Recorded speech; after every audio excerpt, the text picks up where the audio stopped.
শুভ সকাল বন্ধুরা, আমার পেজে নতুন একটি ভিডিও নিয়ে আবার চলে এলাম। এই দেখো, আজকের সকালটা আমার সেই পুরনো সকালের রুটিন দিয়ে শুরু করলাম। আমি যাচ্ছি হেরিটেজ পার্কের পথে। এই দেখো বন্ধুরা, পৌঁছে গেলাম আমি হেরিটেজ পার্কে। সকাল 8:30 মতো বাজে। আজকে খানিকটা দেরি হয়েছে পার্কে ঢুকে আমি হাঁটা শুরু করে দিলাম। খুব সুন্দর পরিবেশ, পাখির ডাক এবং সবুজের মাঝখান দিয়ে হাঁটছি আমি। আজকেও প্রায় 1 ঘন্টা মতো হাঁটার চেষ্টা করব। আমাদের হেরিটেজ পার্কটা খুবই সুন্দর।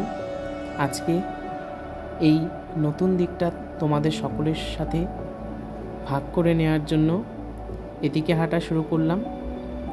আমাদের হেরিটেজ পার্কে ত্রিপুরার যত পর্যটন কেন্দ্র রয়েছে তার একটি মিনিয়েচার ভার্সন রয়েছে।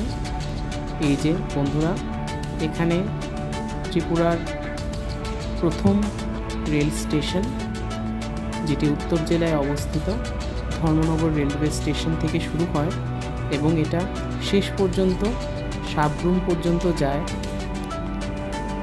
এবং এই দেখো বন্ধুরা, আমাদের আগর গাছ, যেটা আমাদের আগরতলা শহর আগর গাছ থেকেই পরিচিত।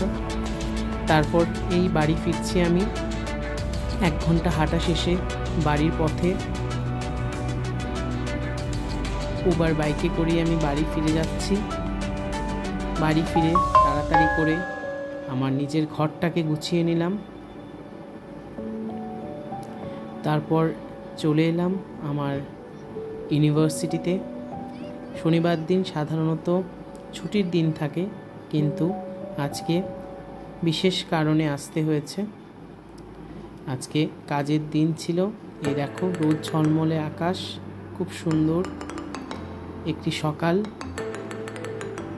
থেকেই বেশ রোদ উঠেছে আজকে। এসে আমার ফ্যাকাল্টি রুমে ঢুকে পড়লাম। আমার নিজের জায়গায়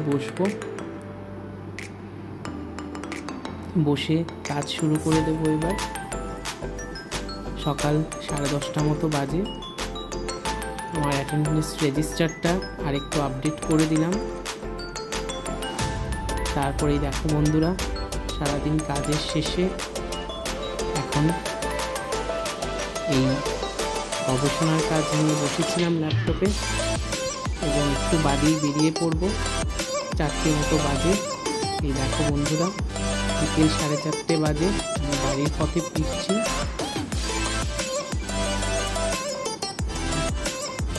বেলা পড়ে এসছে, সূর্যাস্ত হবে একটু পরেই এবং আমি খুব তাড়াতাড়ি বাড়ি পৌঁছে যাব। আজকে খুব ক্লান্ত দেখাচ্ছে আমাকে। বাড়ি ফিরে একটু চা খেয়ে মায়ের সাথে বসে টিভি দেখছিলাম এবং এই টিভি দেখা দিয়ে আজকের ভিডিওটা আমি শেষ করব। অনেক ধন্যবাদ বন্ধুরা আমার আজকের ভিডিওটা দেখার জন্য। আবার পরবর্তী ভিডিও নিয়ে চলে আসবো।